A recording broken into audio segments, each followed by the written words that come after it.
If you ever read about Truro in the guidebooks, they'll tell you it's a proud place. All because a writer in the 16th century said about it, "There's not a town in the west of the Shire more commendable for neatness of buildings, nor more discommendable for the pride of its people." But to me, the boy, it was never that.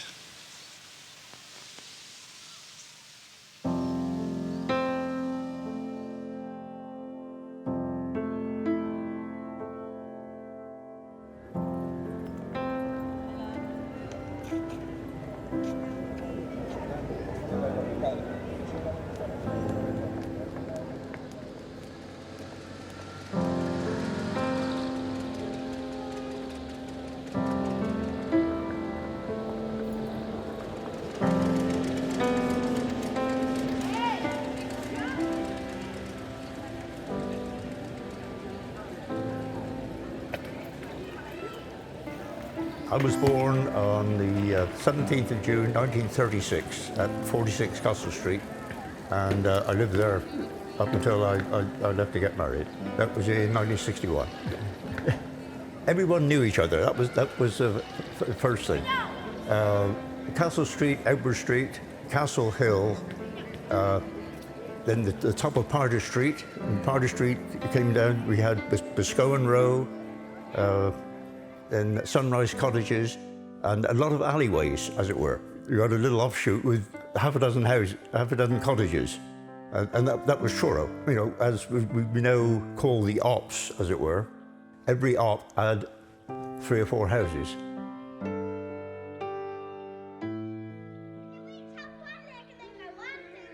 Five children, and mother and father, and we lived in a cottage which was in Boscowan Row.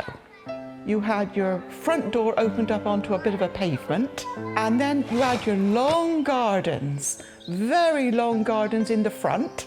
They backed onto several orchards, and of course our back, the hedge of our front garden was the dividing edge between our garden and the orchard. And I'm not saying we didn't eat an apple at it. Now, my mother the tree used to fall into the garden. If the wind blow them down, you can eat them.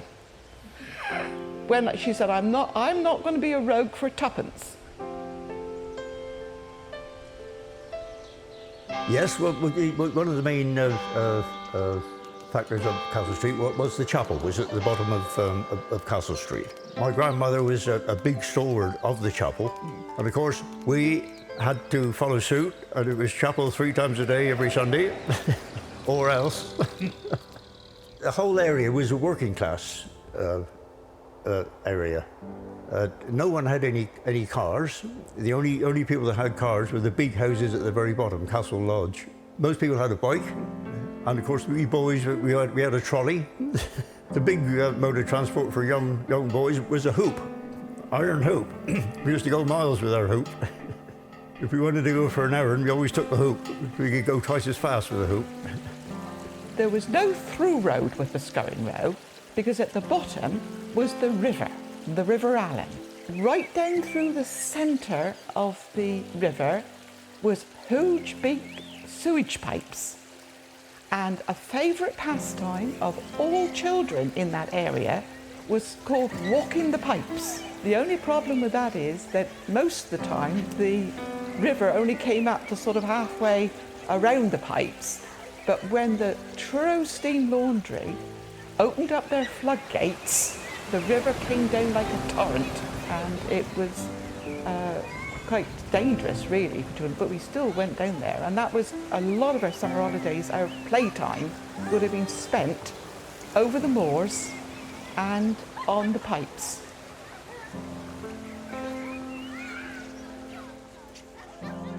Well, this is Truro Arcadian Dance Band, and the first thing there is that one is my brother, and 2 are 2 cousins.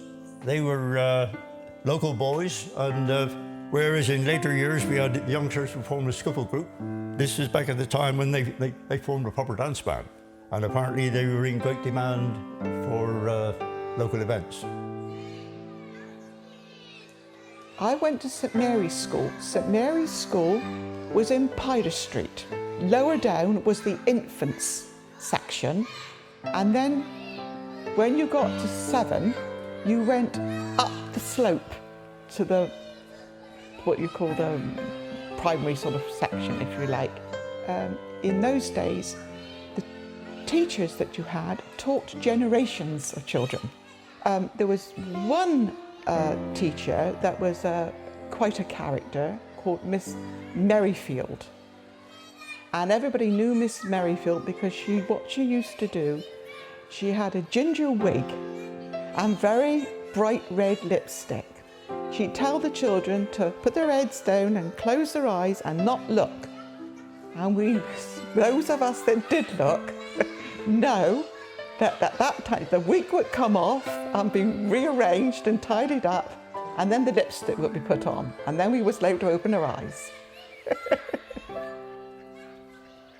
Well, at the top of Castle Hill, of course, we had the cattle market. And there was several men who lived in the street who were sort of casual labourers. And because they worked every Wednesday at the cattle market. And they became characters within the cattle market. The Hodge family in Union Street was a well-known family. Well, you always knew when they were around. you could always hear them, and they were in control. They ruled the cattle market, although, as you say, they were only employed for one day. But we all knew where they were, and they were in command. On a Wednesday was market day, and we would creep in the cattle market. All the children would dodge in behind the big cattle lorries and get in. And we used to come in because we used to, the auctioneers used to have these big planks laid out between the pens. And we weren't supposed to do it, but we used to dearly like getting up on the planks between the pens and running up and down all the pens between the sheep and the pigs. And then we'd go up into the auctioneers. They had a great big place where the cattle was auctioned. And we'd go up there with our passes, and many Wednesdays was spent up in the cattle market eating our pasties with all the other children. It was another favourite thing that we used to like to do. Just before my time, most of the cattle came into the cattle market by on foot, as it were, from Chasewater, 3 Mile Stone, and then from the Perranporth end, they all came in, and they caused havoc when they were. You just imagine coming down Richmond Hill, where you open your front door and you step onto the pavement. Well, to open your front door and you see 200 cattle coming down Richmond Hill, the first thing you do is to shut the door, and then get the broom ready for when they've gone past.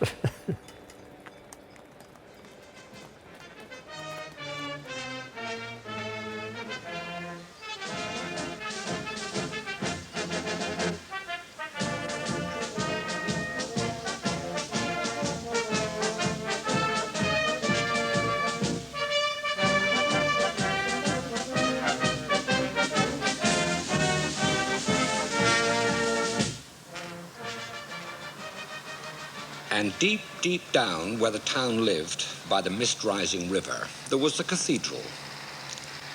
They told me as a child, and I still don't want to know whether it's true or not, that they'd argued about where it should be built. Where it is now, growing out of the streets, or on one of Truro's surrounding hills overlooking the town. I remember that even as a child I felt inexplicably pleased that they'd built it where it is now.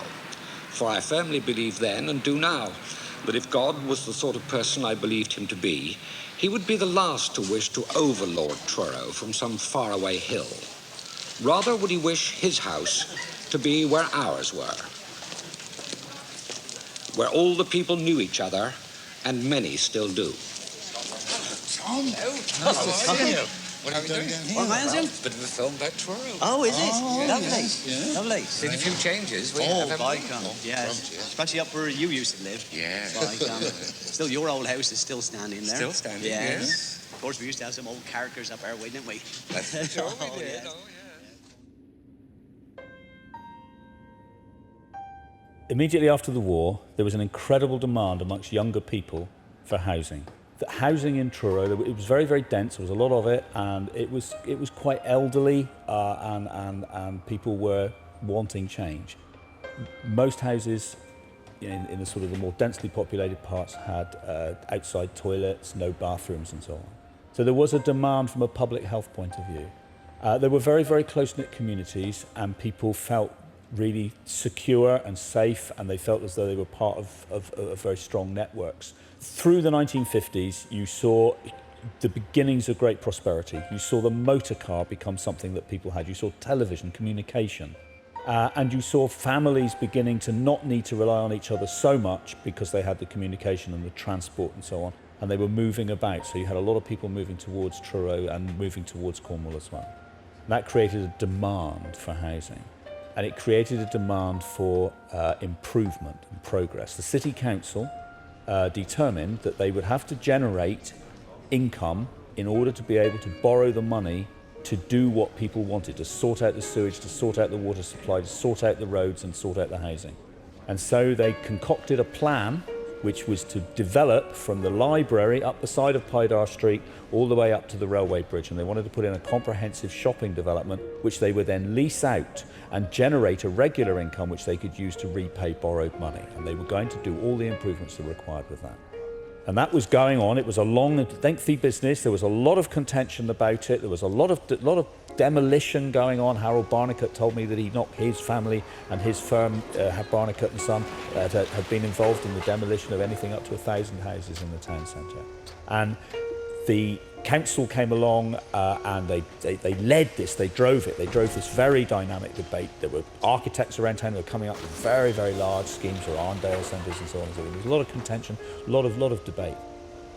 And then in the late 60s, the government decided they were going to change the form of local government, and the Borough Council, Truro Borough Council, in 74 lost all its power. It lost its housing, control over housing, and it's lost its ability to direct the future of the town, and the District Council took over. The District Council basically sold off all the sites, so all that effort had gone to waste really, and they built new offices for themselves on this site. I think that from a human point of view, from the point of view of individuals and families, I think that the destruction and the nature of the debate that was going on around them, I think a lot of people felt that they weren't getting a voice in that debate. I think a lot of people felt that change was being pushed on them because money was talking. And I think that for the people whose neighbourhoods were actually swept aside and they were rehoused, they were put into houses, and they wanted that to happen, but they didn't realise that it was going to break up those family networks, those community networks, those focuses of community activity like the chapels and so on. And so it came as a deep shock, but I think that there is amongst the people I know in the town a sense of something missing in their lives, which that radical sweeping away of great swathes actually caused in their lives. My mother was waiting for a council house for 17 years. That's just on a waiting list for 17 years, the family.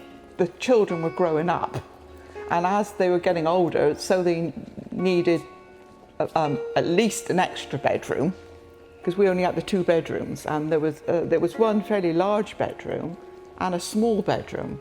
And the small bedroom, that was if the doctor come, you was put into the small bedroom as a treat. Up until that time, we never had, the water was only the tap outside. My father used to regularly go into the Truro Public Library and used to read the council minutes, where the council offices are. Originally, it was earmarked for what they called then a motel or hotel, but it was a motel, which was quite unheard of. That never materialised, obviously.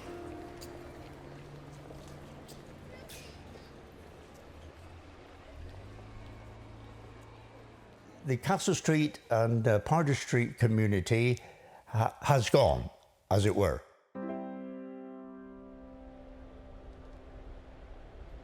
There was a wonderful, a fabulous neighbourhood, and for years and years later, Many times I've been in the town and I meet up with different people that are people that were older than me, and you reminisce. When even to this day, if you're in the town and you come across somebody that lived down there, you reminisce about the good old days.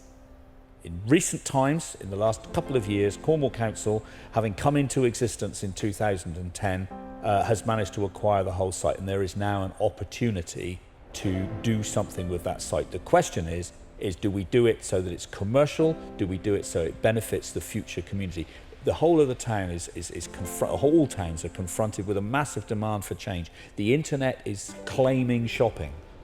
Commerce is moving away, they're working at home and so on. So how do we reinvent the town so that it can sustain itself and so it can continue to be vibrant and continue to be safe and continue to be a place where the young can find prospects and opportunity? And that's the challenge in front of us, and this site, because it's owned by the council, offers the opportunity to look at something innovative and to look at something which meets some of those challenges for the future, and maybe uses the experiences of people who lived there before all this development took place as an inspiration for considering how the town might evolve for the future. The Castle Street and Parder Street community has gone, as it were. But there are other communities in the area, like Kirklew Street, and we've got Richmond Hill area, still in the residential old format, as it were. But when I speak to the old Truro boys and I talk about every time when we used to go to school together and they say, yeah, but you can't turn the clock back. Now, query, okay, we can't turn the time clock, but there's always the saying, things aren't like they were, we wish they were. Well, perhaps here's an opportunity to do something in respect of that and bring back something into the community.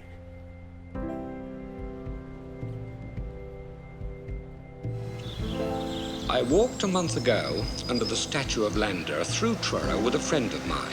A stranger to the place, a man from the Midlands, where all is changed, where they have a place called Spaghetti Junction, a mad, crazy crisscross of roads which has given itself over to a hopeless homage to the motor car. And he thought Truro delightful, and he was right, of course.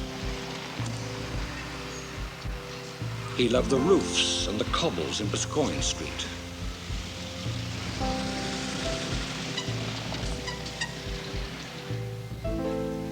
And he loved Walsingham Place and the clustering corner shops at the bottom of Cornwall's most elegant street, wide, lovely Lemon Street that leads to Falmouth.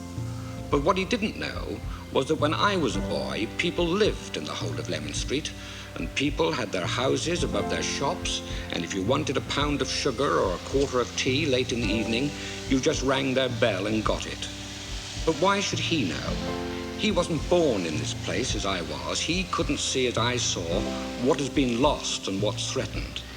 And much has been lost and much is threatened, as it's threatened all over England, where towns die at sunset and planners pull down the sort of houses in which I was born, where 8 of us lived in 4 rooms and bathed in front of a Cornish range, and it didn't seem to harm us overmuch.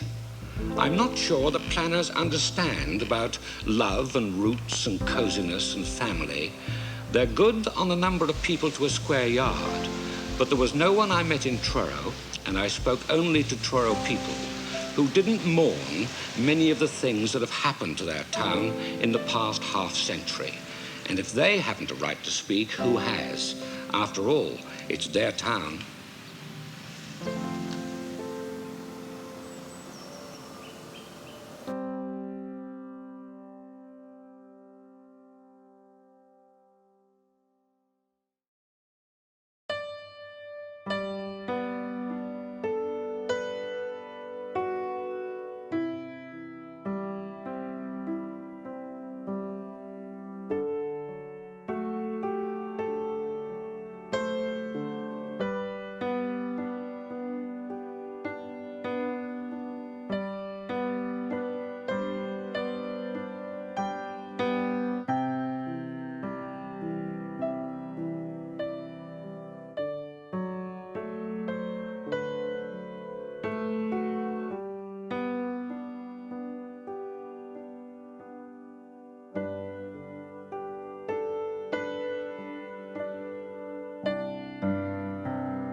Ta-dum!